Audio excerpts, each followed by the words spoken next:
जय हिंद दोस्तों, आपका अपना YouTube चैनल D2M यानी डायरेक्ट टू माइंड एजुकेशन में स्वागत है। दोस्तों ये BSSC इंटर रस्तेजा का सेट नंबर 5 है जो कि एडुटेरिया पब्लिकेशन से लिया गया है।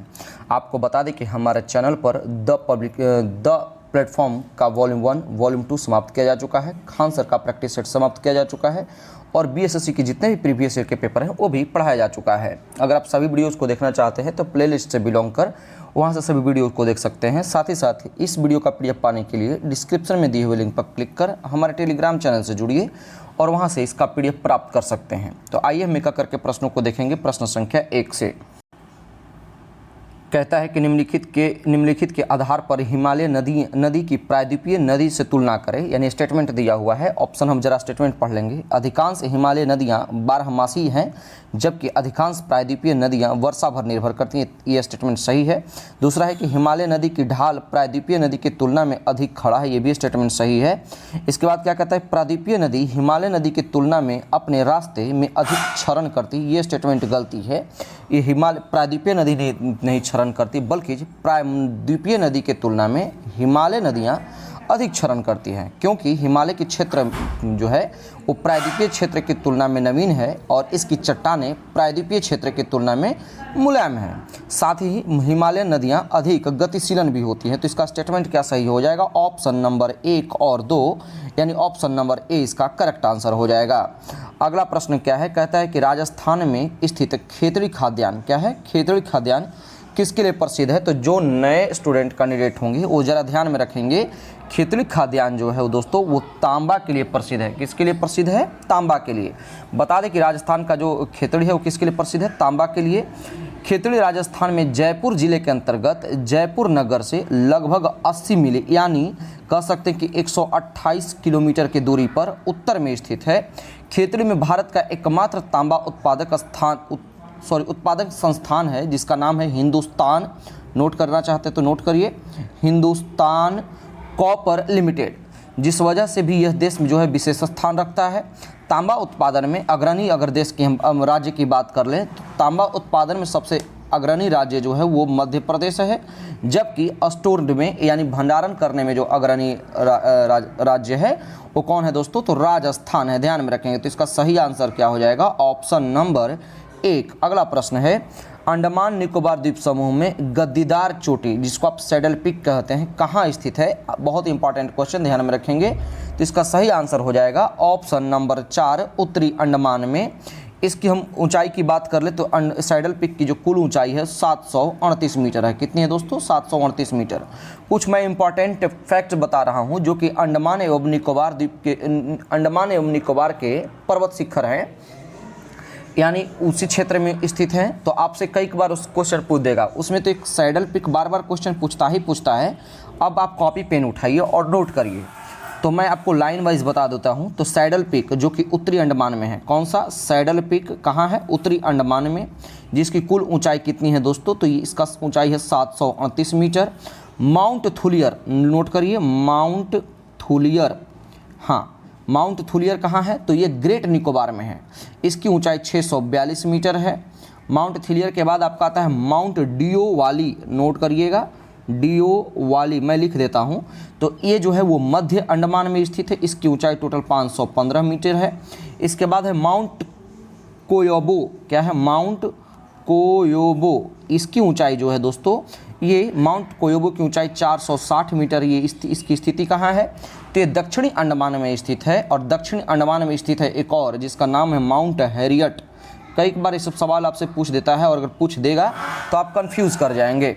तो माउंट हैरियट की भी जो है वो अवस्थिति दक्षिणी अंडमान में ही है, जिसकी कुल ऊंचाई कितनी है? 450 मीटर। तो सही आंसर क्या हो जाएगा? Option number 4। अगला प्रश्न देखिए, कहता है कि निम्नलिखित में से वह कौन सा राज्य है जिसकी अंतर्राष्ट्रीय सीमाएं 3 देशों के साथ नहीं लगती? तो सही आंसर लगाएंगे ऑप्शन नंबर 3। क्या दोस्तों? Option number 3।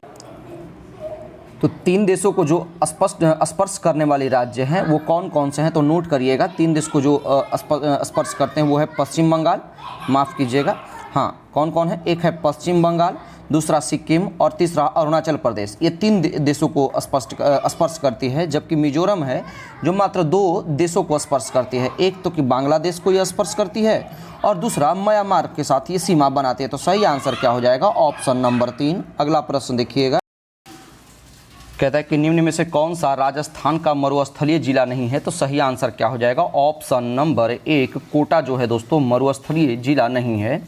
बता दें कि राजस्थान में अरावली पर्वत के पश्चिम में विस्तृत मरुस्थलीय क्षेत्र है, जिसे मरुस्थल या थार का मरुस्थल कहा जाता है। बता दें कि थार जो है एशिया का सबसे बड़ा भी मरुस्थल भी है, भी ध्यान में रखेंगे। इसके अंतर्गत टोटल 12 जिले आते हैं। कितने? 12 जिले आते हैं, जिसमें बाड़मेर, जैसलमेर और चूरू ये तीनों शामिल हैं और कोटा शामिल नहीं है। तो ऑप्शन नंबर 1 इसका करेक्ट आंसर हो जाएगा। प्रश्न के निम्न में से किस महाद्वीप में सबसे अधिक देश स्थित हैं? तो सही आंसर लगाएंगे 6 का ऑप्शन नंबर 3 अफ्रीका में, जिसमें टोटल देशों की संख्या 54 है, ध्यान में रखेंगे। एशिया में 48 और यूरोप में 44, उत्तरी अमेरिका में टोटल 23 देशों की संख्या है। अफ्रीका की बात कर ले तो अफ्रीका जो है अंध महादेश के भी नाम से जाना जाता है। तो सही आंसर क्या हो जाएगा? Option number 1। अगला प्रश्न है कि निम्न में से कौन सा विश्व का कहवा पतन के नाम से जाना जाता है? तो विश्व का जो कहवा पतन के नाम से जाना जाता है वो ऑप्शन नंबर 2 लगाएंगे, सैंटोस को। सैंटोस ब्राजील का एक समुद्री बंदरगाह है। जैसे कि पतन से समझ में आ रहा होगा, पतन का मतलब ही क्या होता है? बंदरगाह। तो सैंटोस जो होता है वो सैंटोस जो है वो ब्राजील का एक समुद्री बंदरगाह है, जहाँ से विश्व में सर्वाधिक कॉफ़ी का निर्यात किया जाता है। इसी कारण से इसे विश्व का कहवा पतन भी कहा जाता है। ध्यान में रखेंगे कि दक्षिण अमेरिका का ब्राज़ील जो है, जो कि ये ब्राज़ील इसमें चर्चा किया गया है ना, तो दक्षिण अमेरिका का जो ब्राज़ील जो है वो विश्व में सर्वाधिक कॉफ़ी उत्पादन करने वाला देश है, ठीक है, जिसके वजह से ब्राज़ील को कहवा के बागों का फैजेंडा भी कहा जाता है। क्या कहा जाता है? बागों का फैजेंडा। बागों का फैजेंडा भी कहा जाता है, इस चीज़ को ध्यान में रखेंगे। तो सही आंसर क्या हो जाएगा? 2 नंबर। प्रश्न है भारतीय संविधान की प्रस्तावना में किस प्रकार के न्याय की बात नहीं की गई है? तो 8 का आंसर लगाएंगे ऑप्शन नंबर 1 लोकतांत्रिक न्याय की बात नहीं की गई है। ध्यान में रखेंगे भारतीय संविधान की प्रस्तावना में सामाजिक आर्थिक क्या है? सामाजिक आर्थिक राजनीतिक न्याय की बात कही गई है, जबकि लोकतांत्रिक शब्द का प्रयोग लोकतंत्रात्मक गणराज्य के बनाने के लिए किया गया है। तो सही आंसर क्या हो जाएगा? Option number 1। अगला प्रश्न है कि एक पंचायत समिति किस स्तर पर एक पंचायती राज संरचना का संकलन करती है? सही आंसर लगाएंगे 9 का ऑप्शन नंबर 1 ब्लॉक स्तरीय निकाय पर। बता दें 73वें संविधान संशोधन अधिनियम 1993 के द्वारा जोड़े गए संविधान के अनुच्छेद 243 के बी, कौन सा? 243 के बी में पंचायती राज व्यवस्था के 3 स्तरीय संरचना का उल्लेख है, जिसमें कौन कौन से शामिल है?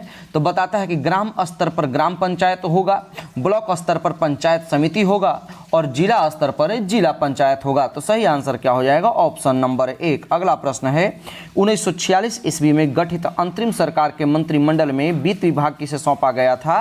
तो 10 का आंसर लगाएंगे ऑप्शन नंबर 3 लियाकत अली को जो है वो वित्त विभाग को सौंपा गया था। इस चीज़ को ध्यान में रखेंगे। भारत सरकार की जो अंतरिम सरकार की गठन कब हुई थी? तो इसका गठन हुआ था 2 सितंबर, नोट करिएगा, 2 सितंबर 1946 ईस्वी को जो है अंतरिम सरकार की गठन हुई थी, जिसमें किन्हें किन्हें कौन कौन सा विभाग मिला मैं आपको बताता हूं और उस चीज़ को आप नोट करिएगा।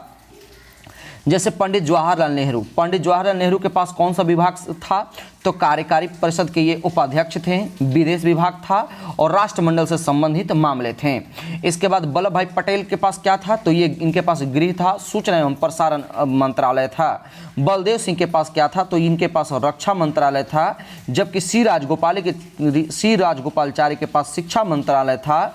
राजेंद्र प्रसाद के पास क्या था दोस्तों? तो ये खाद्य एवं कृषि मंत्रालय को ये संभाल रहे थे। आसफ अली यानी अरुणा आसफ अली जो है वो रेलवे विभाग को संभाल रहे थे। जगजीवन राम जो थे वो श्रम विभाग को संभाल रहे थे और जबकि लियाकत अली जो थे इनके पास वित्त मंत्रालय था। तो उम्मीद करते हैं कि आपको ये कॉन्सेप्ट सही हो गया और आपने नोट भी किया होगा। तो सही आंसर क्या हो जाएगा? Option number 3। अगला प्रश्न है कि निम्न में से कौन सा मूल अधिकार केवल भारत के नागरिकों को प्राप्त है? तो 11 का आंसर लगाएंगे ऑप्शन नंबर 4 अभिव्यक्ति का अधिकार केवल भारतीय नागरिकों को प्राप्त है। भारतीय नागरिकों को कौन कौन सा अनुच्छेद प्राप्त है? तो ध्यान में रखेंगे अनुच्छेद 15, अनुच्छेद 16, अनुच्छेद 19, अनुच्छेद 29 एंड अनुच्छेद 30, ये तीनों के तीनों जो इतनी सारे अनुच्छेद है जो केवल भारतीयों को प्राप्त है। तो सही आंसर क्या हो जाएगा? Option number 4। प्रश्न है कि भारत के संविधान का कौन सा अनुच्छेद भारतीय निर्वाचन आयोग की स्थापना से संबंधित है? तो आंसर लगाएंगे ऑप्शन नंबर 1। बता दें कि भारतीय संविधान के भाग 15 के अंतर्गत, कौन सा भाग 15 के अंतर्गत अनुच्छेद 324 में भारतीय निर्वाचन आयोग के प्रावधानों का वर्णन किया गया है। भारत का चुनाव आयोग एक स्वायत्त संवैधानिक आयोग है जो केंद्र तथा राज्यों में निष्पक्ष चुनाव को निष्पादित करता है। अगर हम इसकी स्थापना की बात कर ले तो इसकी स्थापना हुई थी 25 जनवरी 1950 ईस्वी को। तो सही आंसर क्या हो जाएगा? Option number 1। अगला प्रश्न, निम्नलिखित भारतीय राज्यों में से किसकी राज्य विधानसभा में सदस्यों की संख्या सबसे अधिक है? तो 13 का सही आंसर लगाएंगे ऑप्शन नंबर 2, हिमाचल प्रदेश। हिमाचल प्रदेश में की विधानसभा के सदस्यों की कुल संख्या जो है दोस्तों वो 68 है। वहीं अरुणाचल प्रदेश की संख्या कितनी है? तो इसकी जो है क्या मैंने कहा विधानसभा सीट इसमें कितने हैं? तो इसमें टोटल 60 सीटें हैं, जबकि मणिपुर में जो है वो भी 60 सीटें हैं और मेघालय में भी 60 हैं, यानी तीनों के तीनों 60 है। जबकि अरुणाचल प्रदेश में हिमाचल प्रदेश में सबसे अधिक है 68। तो सही आंसर क्या हो जाएगा? 2 नंबर। अगला प्रश्न देखिए क्या कहता है कि संसद के संयुक्त सत्र की अध्यक्षता कौन करता है? तो सबसे पहले तो बता दूं मैं कि आर्टिकल 108 के तहत, यानी अनुच्छेद 108 के तहत संयुक्त सत्र को बुलाने का काम तो राष्ट्रपति करता है, जबकि इसकी अध्यक्षता जो है दोस्तों लोकसभा अध्यक्ष करता है। ध्यान में रखेंगे। तो लोकसभा अध्यक्ष के बारे में जान ले कि संसद के संयुक्त अधिवेशन की अध्यक्षता कौन करता है? तो अनुच्छेद 118 के तहत, किसके तहत? 118 के तहत जो है लोकसभा अध्यक्ष करता है। हालांकि इस अधिवेशन को आहूत करने का अधिकार राष्ट्रपति को ही है। अभी तक कुल कितने बार संसद की संयुक्त अधिवेशन का आयोजन किया जा चुका है? तो अभी तक टोटल 3 बार जो है संसद के संयुक्त अधिवेशन के जो है आयोजन किया जा चुका है। कब कब? तो नोट करिएगा। 1 नंबर पर 1961 ईस्वी में जो कि दहेज प्रतिबंधक विधेयक पास किया गया था। दूसरा जो है 1978 ईस्वी में जिसमें बैंकिंग सेवा विधेयक पास किया गया था। और तीसरा जो है 2002 ईस्वी में जो कि आतंकवाद निवारक विधेयक को पास किया गया था। तो सही आंसर क्या है? ऑप्शन नंबर 3 इसका करेक्ट आंसर हो जाएगा। अगला प्रश्न है कि हाउस ऑफ द पीपुल को लोकसभा के नाम जो है किस वर्ष दिया गया था? तो सही आंसर लगाएंगे 14 मई। कब? मैंने कहा 14 मई 1954 ईस्वी को, यानी ऑप्शन नंबर 1 इसका सही आंसर हो जाएगा। अगला प्रश्न है कि कृषि विपणन प्रणाली में सुधार के लिए भारत सरकार के द्वारा अपनाया गया नीतिगत उपाय क्या है? सही आंसर लगाएंगे ऑप्शन नंबर 4। इनमें से सही यानी कौन कौन सा? तो सार्वजनिक वितरण प्रणाली बिल्कुल सही, न्यूनतम समर्थन प्रणाली दोनों सही, और बफर स्टॉक का रख रखाव, ये तीनों का तीनों स्टेटमेंट सही है। ऑप्शन नंबर 4 इसका करेक्ट आंसर हो जाएगा। अगला प्रश्न क्या है? आपको देखिए मैच कराने का प्रश्न है, तो आपके पास अपना कॉमन सेंस का यूज कीजिए। और मैं आपको पहले भी कह चुका हूं कि जितना आपको पहले आता है तो उतना आप काम कर लीजिए। तो जैसे आपको समझ में आता है कि लाल क्रांति का संबंध किससे होगा? तो टमाटर लाल होगा, यानी टमाटर और मांस के उत्पादन से। इसके बाद आपको क्या समझ में आएगा? आपको समझ में आएगा धूसर क्रांति। तो धूसर क्रांति जिसको आप भूरी क्रांति के भी नाम से जानते हैं, तो उर्वरक और फर्टिलाइजर। और रजत क्रांति कौन से? तो अंडे का उत्पादन से। और फिर गुलाबी क्रांति आपको मिल जाएगा प्याज के उत्पादन से, यानी ऑप्शन नंबर 2 इसका करेक्ट आंसर हो जाएगा। 4-1-3-2। अगला प्रश्न देखिए क्या कहता है। प्रश्न की नगद आरक्षित अनुपात को समझाया जा सकता है? तो सही आंसर लगाएंगे ऑप्शन नंबर 1, जमा राशि का अंश जो कि बैंक आरबीआई के पास रखते हैं, यानी ऑप्शन नंबर 1 सही आंसर हो जाएगा। अगला प्रश्न है कि जैन धर्म श्वेतांबर एवं दिगंबर संप्रदायों में किसके शासनकाल में विभाजित हुआ था? तो 19 का आंसर लगाएंगे ऑप्शन नंबर 1, चंद्रगुप्त मौर्य के समय में यह विभाजित हुआ था। जैन धर्म जो है अस्तुलभद्र के नेतृत्व में, श्वेतांबर और भद्रबाहु के नेतृत्व में जो है दोस्तों, यानी अस्तुलभद्र के नेतृत्व में श्वेतांबर और भद्रबाहु के नेतृत्व में दिगंबर में संप्रदायों में बटा हुआ था। ध्यान में रखेंगे। अच्छा, प्रथम जैन संगति कहाँ हुआ था और कब हुआ था? तो प्रथम जैन संगति जो है पाटलिपुत्रा में 320 ईस्वी में हुआ था। ठीक है, जिसे जैन साहित्य का संकलन किया गया, जिसमें ध्यान में रखेंगे एक कल्पसूत्र का आपने नाम सुना होगा। तो कल्पसूत्र जो है नामक पुस्तक की रचना भद्रबाहु ने किया था। कई बार आपसे क्वेश्चन में ये पूछ देता है। तो सही आंसर क्या हो जाएगा?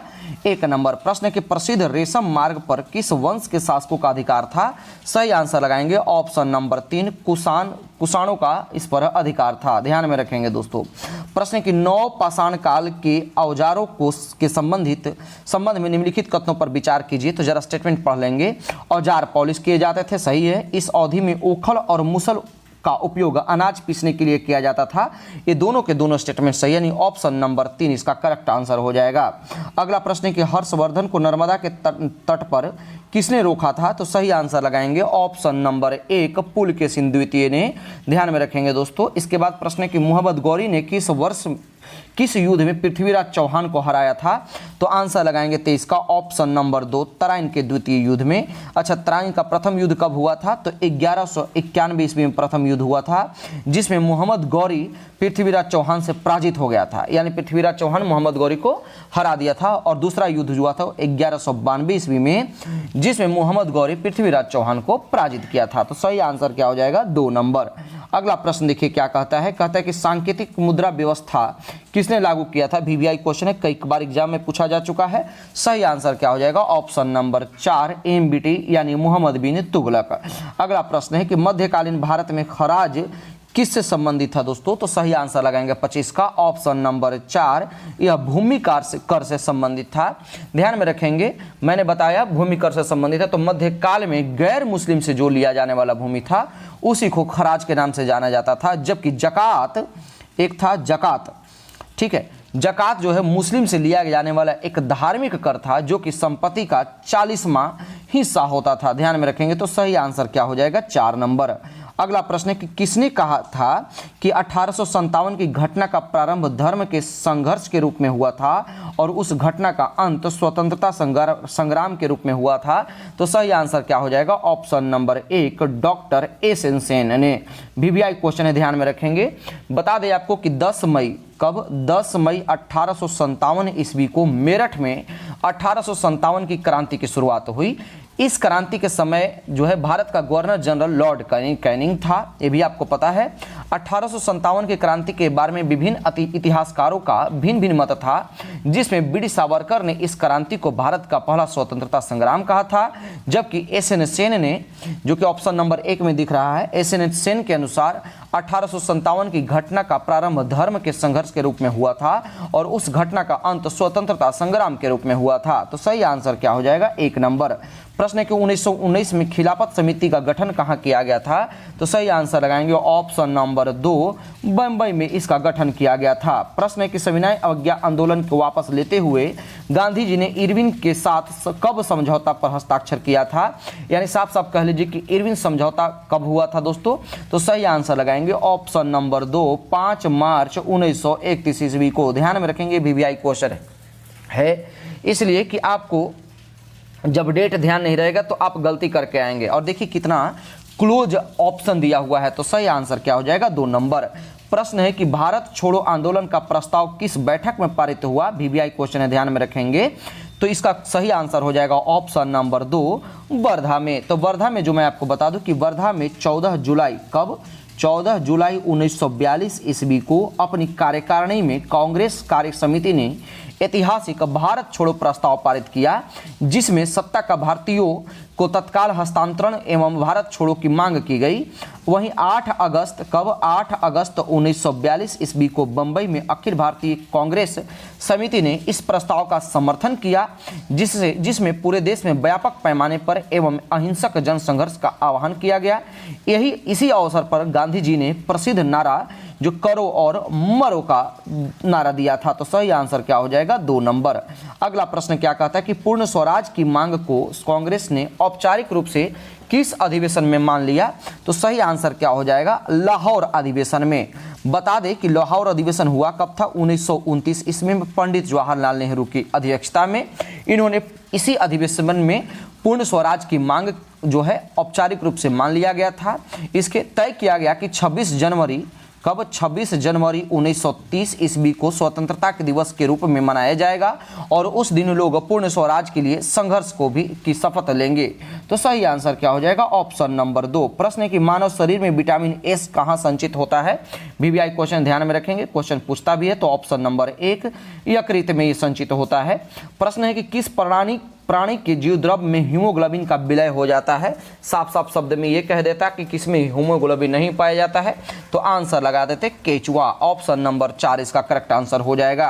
क्लोरोफिल का खनिज घटक कौन सा है, तो आंसर हो जाएगा मैग्नीशियम। ये सब स्टैटिक क्वेश्चन है, ध्यान में रखेंगे। फिर आपको मैच कराने का क्वेश्चन है, तो आप आंसर मैच कराइए। पहले अग्नाशय से क्या निकलता है, तो इंसुलिन निकलता है, यानी एक हो जाएगा 3 का। इसके बाद जनन ग्रंथि से प्रोजेस्टेरॉन निकलेगा। इसके बाद हम देख लेंगे 34 का, जनन प्रजनन से क्या हो जाए, पीयूष से हमने क्या आपको बताया, सॉरी माफ कीजिएगा, जनन प्रजनन से क्या हो जाएगा, प्रोजेस्टेरॉन। वहीं पर पीयूष ग्लैंड से क्या निकलेगा, वृद्धि हार्मोन। और अग्नाशय से इंसुलिन और अधिवृक्क से जो है दोस्तों कार्टिसोल, यानी ऑप्शन नंबर 3 इसका करेक्ट आंसर हो जाएगा दोस्तों। लगाएंगे ऑप्शन नंबर 3, 2, 3, 1, 4। अगला प्रश्न है, फिर आपको देखेंगे, कहता है कि इनमें से कौन सा पौधा नाइट्रोजन स्थिरीकरण में सहायक नहीं है। ध्यान में रखेंगे, क्या पूछ रहा है, नहीं है, तो आंसर लगाएंगे धान का पौधा।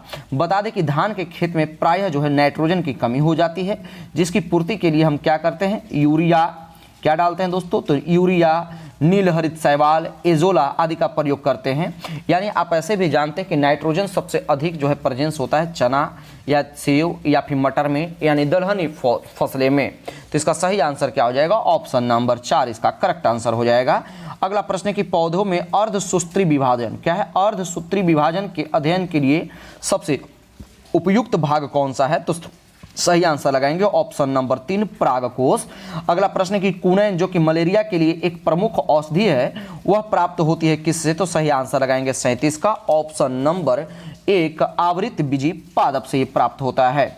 अगला प्रश्न देखिए, क्या कहता है कि बीसीजी वैक्सीन का इस्तेमाल किसके रोकथाम के लिए किया जाता है, तो इसमें कोई भी छोटे चेचक आप नहीं लगाइएगा, बल्कि बीसीजी का जो टीका है दोस्तों वो ऑप्शन नंबर 3 क्षय रोग के रोकथाम के लिए किया जाता है। बीसीजी का मतलब क्या होता है, तो बीसीजी का जो मतलब होता है, बीसीजी का मतलब होता है बैसिलस कॉलमेट गुरिन।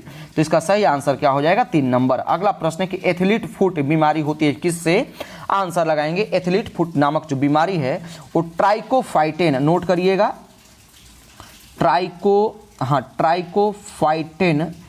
ट्राइकोफाइटेन नामक जो है एक विशेष प्रकार की फफूंद होती है, इसी के वजह से ये होता है। इसमें क्या होता है कि यह त्वचा के मुलायम हिस्से को प्रभावित करता है, खास करके जो फिंगर होते हैं उसके बीच वाले भाग को। तो सही आंसर लगाएंगे ऑप्शन नंबर 2। आपको मैंने इसलिए बता दिया कि आपसे क्वेश्चन पूछ देगा कि फफूंद से होता है उसका नाम बताइए, तो आप ट्राइकोफाइटेन नाम अब नहीं भूलेंगे, तो सही आंसर होगा 2 नंबर। अगला प्रश्न देखिए क्या कहता है, कहता है कि मनुष्य के शरीर में पसलियों के कितने जोड़े होते हैं, तो जोड़े की बात आई है तो 12 जोड़े यानी टोटल 24 पसलियां होती, सही हो जाएगा ऑप्शन नंबर 1। अगला प्रश्न है कि निम्नलिखित में से कौन सा एक उष्मा की इकाई नहीं है, तो उष्मा का इकाई नहीं है ऑप्शन नंबर 4 वाट जो है उष्मा का इकाई नहीं है।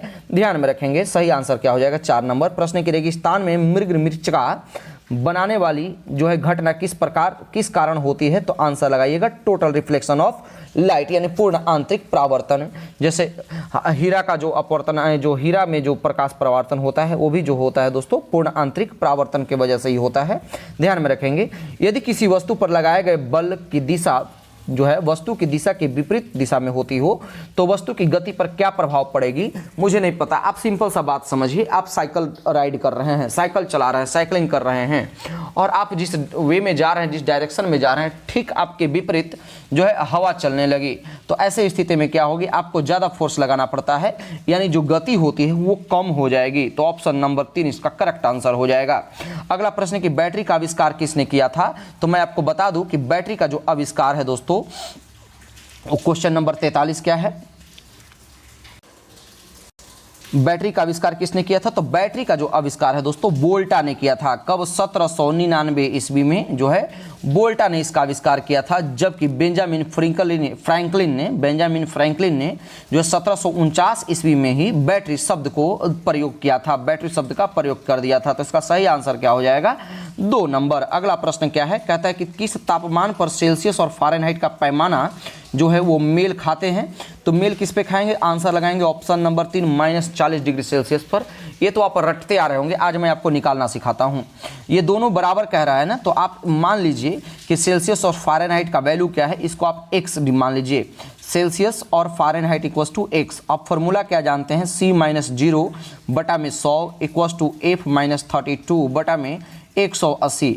अब C और F की जगह पर आप क्या कीजिए, x पुट कर दीजिए, तो x-0 जाएगा तो क्या मिलेगा, x हो जाएगा, x बटा 100 इक्वस टू फिर x माइनस में 32 और बटा में 180। जब आप इसको सॉल्व करिएगा तो क्या मिलेगा, 20 25 100 और 20 9 के असील से फिर क्रॉस चेक कराइए, क्रॉस कट कराइए, तो 9x इक्वस टू में 5x माइनस में फिर 5 दूना की 10 और 5 की 15 और 1 16 160 हो गया।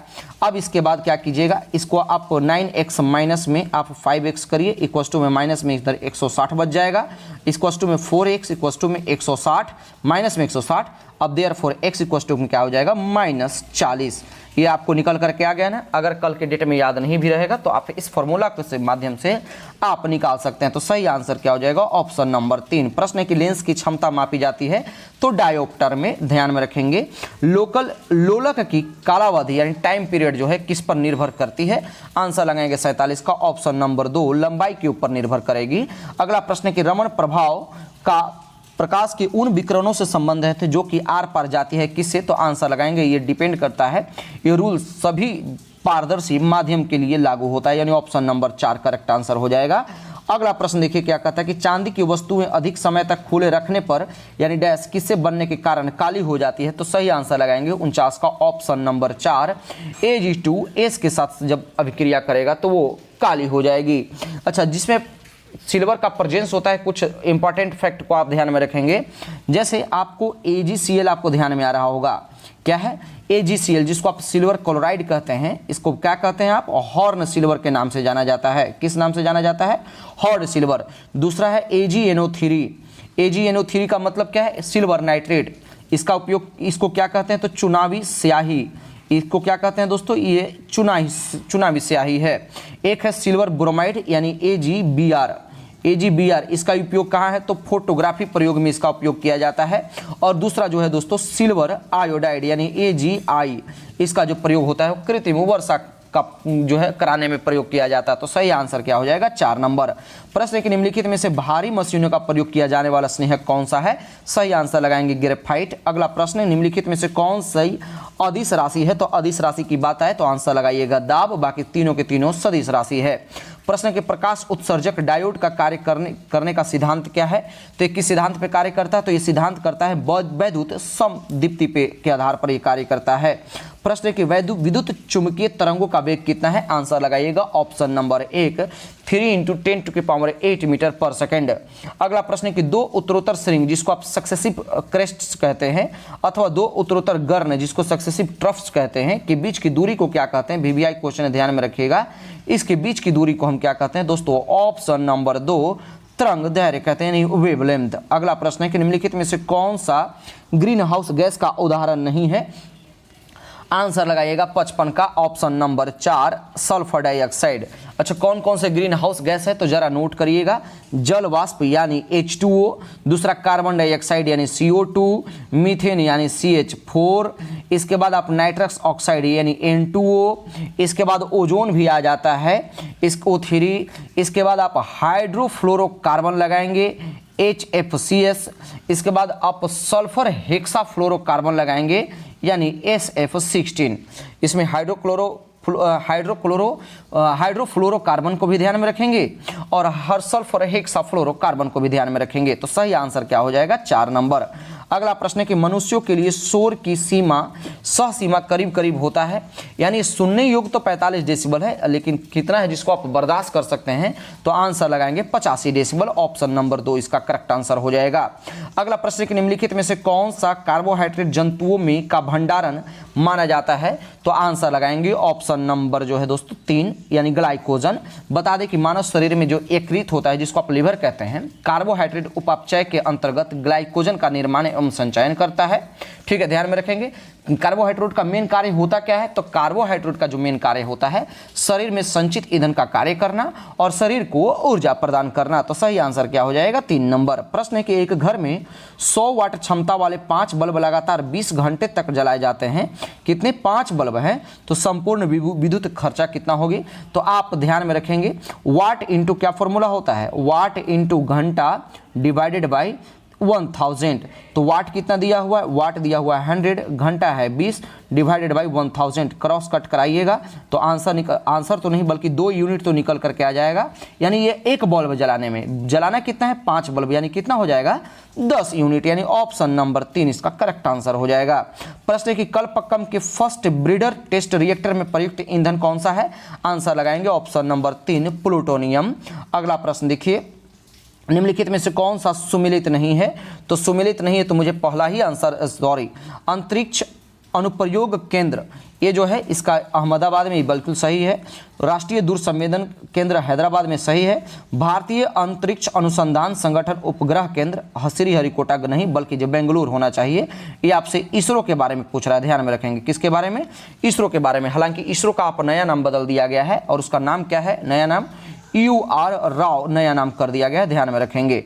तो सही आंसर क्या हो जाएगा? 3 नंबर। अगला प्रश्न है कि निम्नलिखित में से कौन जल के साथ बिल्कुल अभिक्रिया नहीं करेगा? सही आंसर लगाएंगे ऑप्शन नंबर 2 लेड जो है जल के साथ अभिक्रिया नहीं करेगा दोस्तों। अगला प्रश्न है कि स्वर्णकारों के द्वारा प्रयोग में आने वाला एक्वा रेजिया निम्नलिखित को मिलाकर बनाया जाता है। किसको किसको मिला करके बनाया जाता है? तो एक्वा रेजिया में नाइट्रिक एसिड और हाइड्रोक्लोरिक एसिड मिलाए जाते हैं। ऑप्शन नंबर 2 इसका करेक्ट आंसर हो जाएगा। HNO3 ध्यान में रखेंगे दोस्तों, क्या है? HNO3, इसका चीज को ध्यान में रखेंगे। अगला प्रश्न है कि फोटोग्राफिक में कौन सा अम्ल का प्रयोग किया जाता है? जैसा कि अभी मैंने आपको बताया, तो 63 का सही आंसर क्या हो जाएगा? Option number 2 oxalic acid. अगला प्रश्न है कि निम्नलिखित में से किसका उपयोग यूरिया उर्वरक के उत्पादन में किया जाता है? तो नाइट्रिक एसिड का। ऑप्शन नंबर 4 इसका करेक्ट आंसर। सॉरी, मैंने क्या बताया? यूरिया उर्वरक के उत्पादन में कार्बन डाइऑक्साइड का उपयोग किया जाता है। हालांकि यूरिया में जो है सबसे अधिक नाइट्रोजन पाया जाता है। कितना पाया जाता है इसका मुझे आप कमेंट में आंसर बताएंगे। शायद 41% है, ध्यान में रखेंगे। तो इसका सही आंसर क्या हो जाएगा? Option number 1। अगला प्रश्न है कि जल वाष्प में परिवर्तन क्या कहलाता है? तो जल वाष्प में जो परिवर्तन है दोस्तों उसको हम भौतिक परिवर्तन कहते हैं, ध्यान में रखेंगे। अगला प्रश्न है कि निम्नलिखित में से कौन सा संगठन वैश्विक आतंकवाद सूचकांक जारी करता है? आंसर लगाएंगे 3 का। ऑप्शन नंबर 3 IEP यानी institute for economics and peace के द्वारा जो है वैश्विक आतंकवाद सूचकांक का रिपोर्ट जारी किया जाता है, जिसमें भारत का स्थान कितना है? 13वां स्थान है, ध्यान में रखेंगे। इस सूचकांक में अफगानिस्तान लगातार 4 वर्षों से आतंकवाद से सबसे ज्यादा प्रभावित देश बना है। वहीं पर बुर्किना फासो को दूसरा स्थान मिला है तथा सोमालिया को तीसरा स्थान पर रखा गया है। तो सही आंसर क्या हो जाएगा? 3 नंबर। और इंडिया का तो मैंने आपको बताया कि 13वां स्थान है।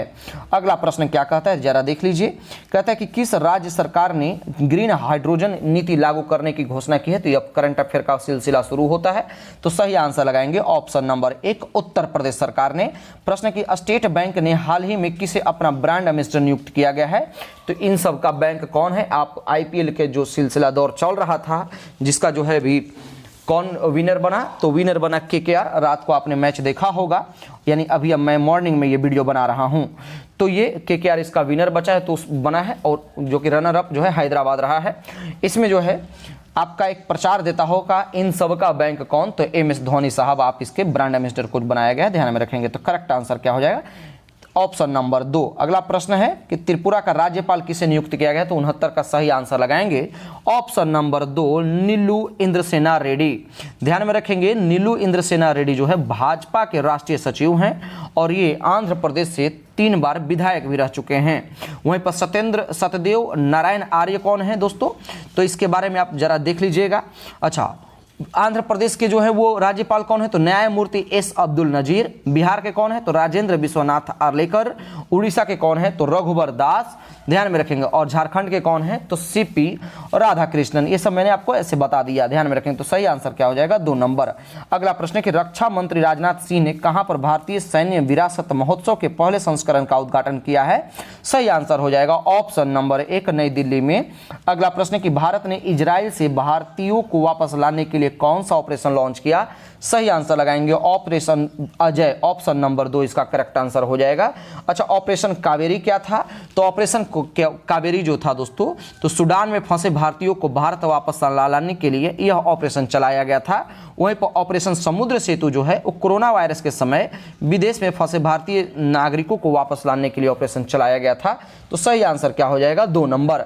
अगला प्रश्न है कि वर्ष 2023 में भारत में बाघों की मृत्यु के मामले में शीर्ष स्थान पर कौन सा राज्य रहा है, तो आंसर लगाएंगे 72 का ऑप्शन नंबर 2, महाराष्ट्र में सबसे अधिक बाघ मरे हैं। कितना, टोटल 52 जो है महाराष्ट्र में मरे, जबकि मध्य प्रदेश में टोटल कितने मरे, तो 45 मरे, और उत्तराखंड में टोटल 26 बाघ मरे हैं। यानी टोटल जो है 2023 में 204 बाघों की मृत्यु हुई है। तो सही आंसर क्या हो जाएगा, 2 नंबर। अगला प्रश्न है कि संयुक्त राष्ट्र में भारत के स्थायी प्रतिनिधित्व जो है किसे नियुक्त किया गया है, तो प्रतिनिधि जो स्थायी प्रतिनिधि किसे नियुक्त किया गया है, आंसर लगाएंगे अरिंदम बागची को। वीवीआई क्वेश्चन है, ध्यान में रखेंगे। तो सही आंसर हो जाएगा 3 नंबर। प्रश्न है प्रॉफिट सॉन्ग क्या है, प्रॉफिट सॉन्ग के लिए किसे बुकर पुरस्कार 2023 से सम्मानित किया गया, वीवीआई क्वेश्चन है, ध्यान में रखेंगे। तो करेक्ट आंसर हो जाएगा ऑप्शन नंबर 3, पॉल हार्डिंग। और आज के सेशन का लास्ट प्रश्न है कि वैश्विक शांति सूचकांक 2023 में भारत का स्थान क्या रहा है, तो इसका स्थान रहा है 126वां, जबकि टॉप पर आइसलैंड रहा है। यह सूचकांक किसके द्वारा जारी किया जाता है, तो ये भी सूचकांक दो है दोस्तों, IEP यानी institute for economics and peace के द्वारा जारी किया जाता है। उम्मीद करते हैं कि आपको सेशन पसंद आया होगा। अगर सेशन पसंद आया तो आप अधिक से अधिक शेयर कीजिए और हमारे चैनल से कंटिन्यू जुड़े रहिए। तब तक के लिए धन्यवाद।